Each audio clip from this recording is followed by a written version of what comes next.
Good evening and welcome to the 7 o'clock English news from the Sultan of Oman television. First, the headlines.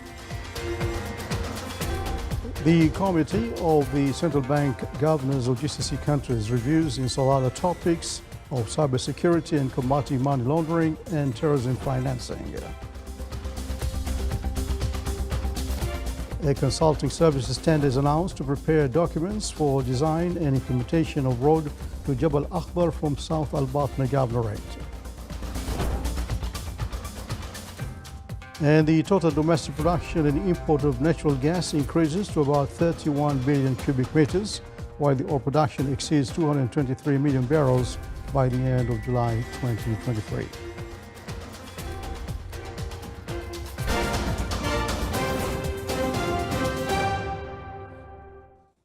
Those are the headlines, and now the news in detail. His Majesty Sultan Haitham bin Tariq sent a cable of greetings to His Majesty King Mswati, the third of the Kingdom of Eswatini, on the occasion of his country's National Day.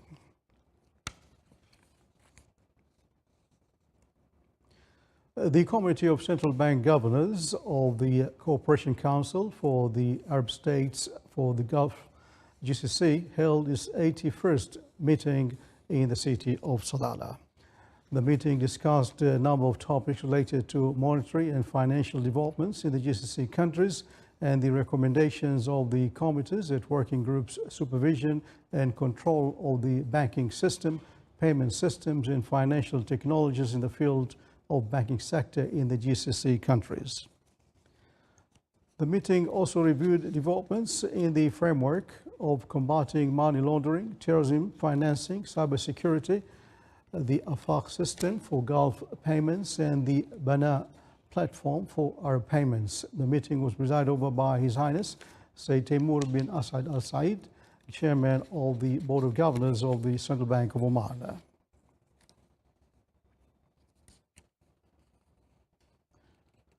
The Ministry of Transport, Communications and Information Technology launched a tender for consulting services to prepare documents for the project to design and implement Al-Jabal Al-Akhbar Road, which begins from South Al-Batna Governorate. The project is a supporting road to the current one to the Al-Jabal Al-Akhbar from Barakat al-Mouz in Al-Dakhliya Governorate. It's hoped that the project will contribute to facilitating the movement of citizens of the wilaya of Jabal Akhbar and enhancing tourism and economic activities.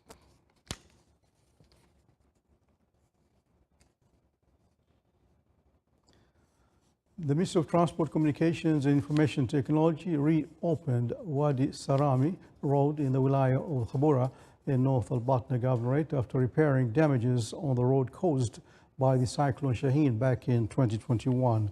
The project included establishing 650 meters of retaining wall and asphalting it, as well including construction of asphalt road stretching for 1 kilometer and 200 meters in the addition to other protection works.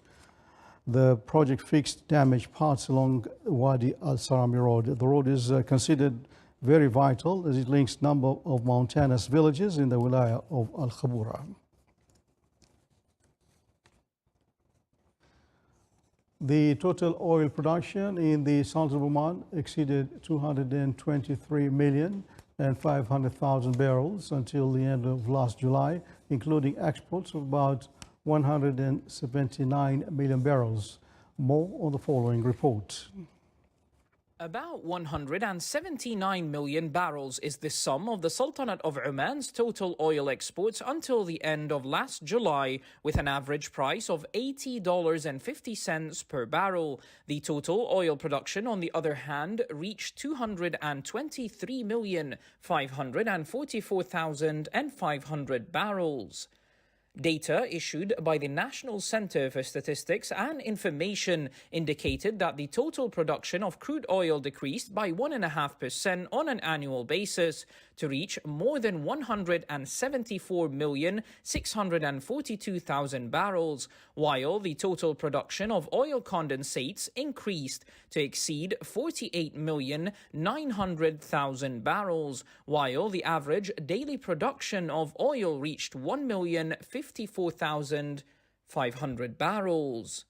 China topped the countries importing Omani oil with more than 163 million barrels, followed by Japan with more than 5,800,000 barrels, followed by India and South Korea.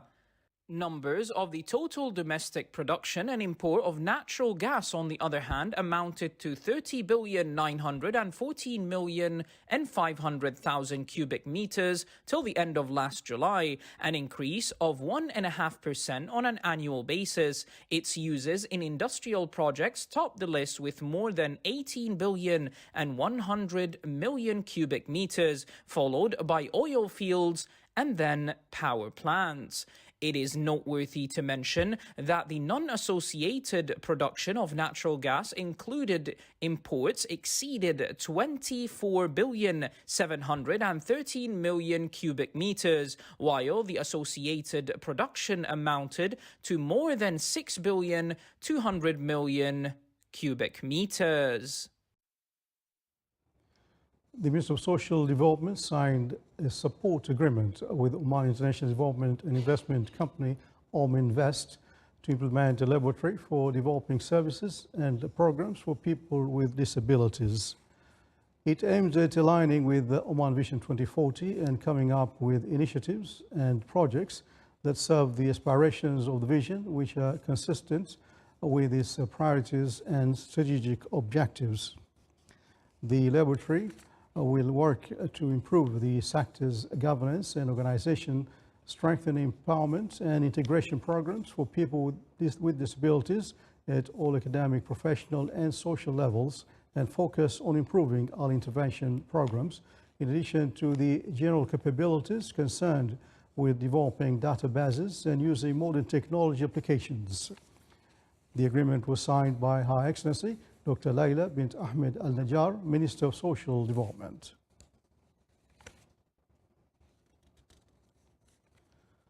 Reviewing developments of artificial intelligence and opportunities that might provide the society topped the discussions of the program Artificial Intelligence and its Effect on Society. The program is organized by the Ministry of Transport, Communications and Information Technology in the Wilaya of Salalah. The program aims to raise awareness among society members about opportunities on technologies of the fourth industrial revolution present in the field of economy and education, in addition to its legislation governing in the Sultanate of Oman. The program also highlighted content creation through usage of artificial intelligence. Still to come, our news bulletin.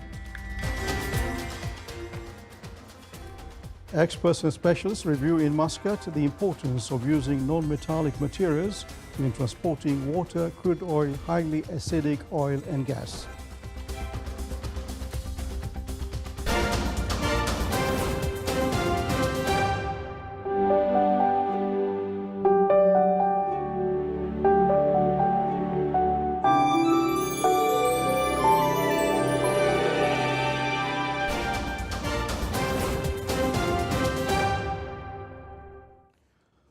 Welcome back to the news from the Sultanate of Oman television. On international scene, Turkey President Tayyip Erdogan said he thought it would soon be possible to revive the Black Sea grain deal that helped get Ukrainian grain to market, with new proposals by the United Nations after talks yesterday with Russian President Vladimir Putin.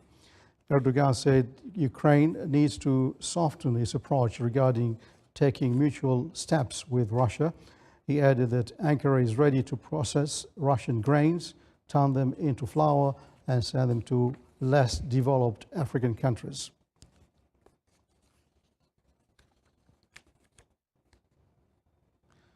The Israeli occupation forces killed a Palestinian and wounded another during a clash in the occupied West Bank today. Israel's military said that its troops entered Nur Shams, a camp near the town of Tulkarm, as it claimed to seize bombs and manufactured by locals. Medical officials said a 21-year-old man was killed and a second Palestinian wounded. There was no immediate claim from any activist group of a connection to either man.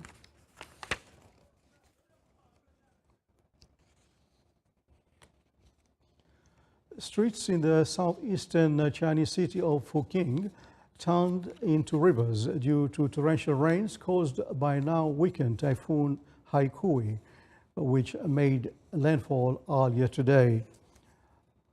Eyewitnesses footage showed strong current flowing down a sloped street, with local authorities recorded over 149 millimeters of rainfall in a 24-hour period over the past 2 days.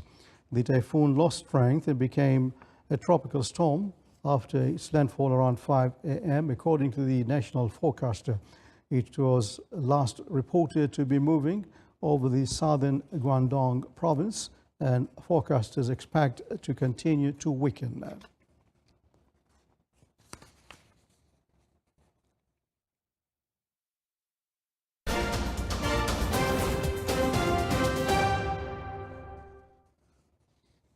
And back in the Sultanate, 10 Omani students representing different colleges and universities are participating in the 2023 Seeds for the Future program for university students across the Middle East and Central Asia.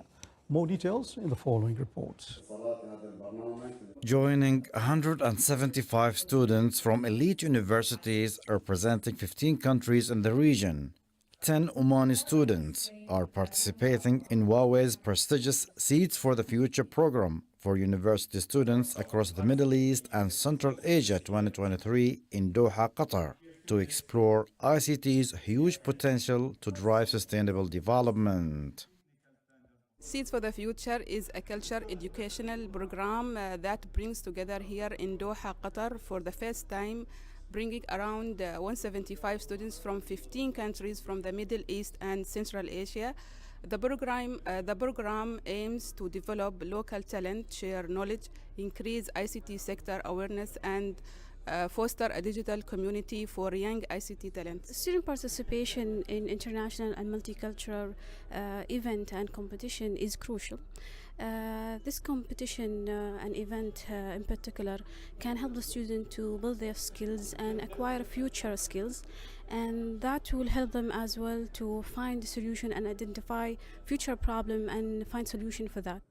Besides gaining a better understanding of advanced smart technologies, the participating students will present their Tech for Good projects to the judges. 8 outstanding teams will be selected to move on to the second phase of the Tech for Good program, which will be held in Dubai, UAE from the 10th to the 16th of September 2023. Participating in the Seeds for the Future program with Huawei will provide us with valuable opportunities to learn cutting-edge ICT skills, collaborate with individuals from diverse cultural backgrounds, engage in various enriching experiences, and of course network with industry experts, all of which will significantly enhance our professional development. Personally, what I liked the most about this area and how we are staying in one hotel and exchanging with 15 other countries, and it was a wonderful experience to share our identity, the Omani identity, with others. Since this conference is held by Huawei, they gave us a lot of conferences talking about the telecommunication aspect. We are all mostly cybersecurity students, and we gained a lot by knowing the newest and latest technologies when it comes to 5G and the new storage systems that they use for telecommunications. The winners will then qualify to compete in the final global competition in China against other teams from around the world. The winners from the Tech for Good global competition will be invited to the Tech for Good Startup Sprint in China to experience real-world entrepreneurial environments and compete for a startup support fund of $100,000. For the Sultanate of Oman Television, Saleh bin Khalfan al-Rahbi. The Ministry of Culture, Sports and Youth organized the activities and events of the Youth Ambassadors, which were launched today with the participation of 70 young men and women. The program seeks to build national capabilities capable of participating effectively in regional and international forums such as United Nations organizations with all their branches, and membership in official delegations participating in events organized by the external parties and international and regional organizations throughout the year. The launch of the events was held under the auspices of His Excellency Sheikh Khalifa bin Ali Al-Harthi, Under-Secretary of the Foreign Ministry for Political Affairs.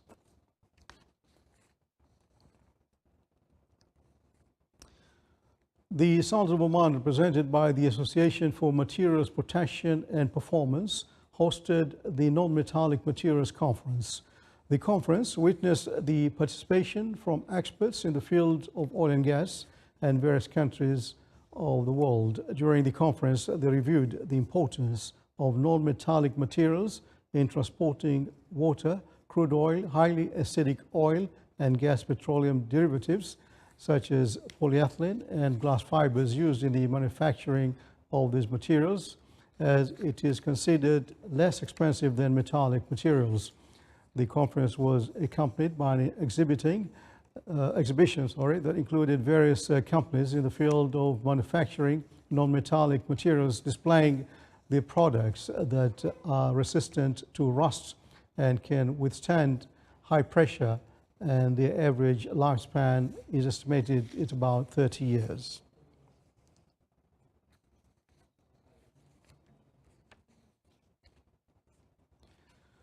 The Royal Army of Oman celebrated the honoring of the rationing team, which ranked first in the British exercise Army Sustainer. Major General Matar bin Salim al-Blushi, commander of the Royal Army of Oman, praised the achievements of the winning team during his participation in the exercise that was held in the United Kingdom last June. The Army Sustainer exercise aims to enhance the efficiency of Army catering crews by refining their capabilities through exchanges with fellow armies on their experiences, logistical and administrative fields. Overall objective is to achieve maximum efficiency for the food rationing, besides developing skills to coexist under the harsh condition during military operations. The total value of real estate during trading in the Al Brahimi Governorate during the first half of this year amounted to more than 19 million Omani riyals, witnessing the increase of 83% compared to the same period of last year. The Director General of Housing and Urban Planning in the Governorate attributed the high rate of transactions completion to the activation of the numerous programs and digital systems that accelerate the completion process.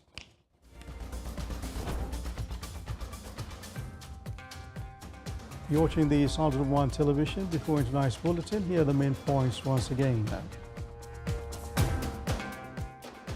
The Committee of Central Bank Governors of GCC countries reviews in Salalah topics of cybersecurity and combating money laundering and terrorism financing.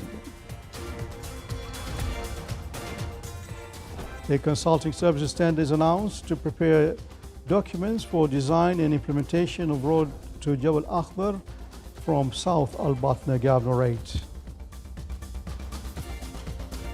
And the total domestic production and import of natural gas increases to about 31 billion cubic meters, while the oil production exceeds 223 million barrels by the end of July 2023. And with that, we come to the end of tonight's news bulletin. From those in the newsroom and the studios, thanks for watching. Good night.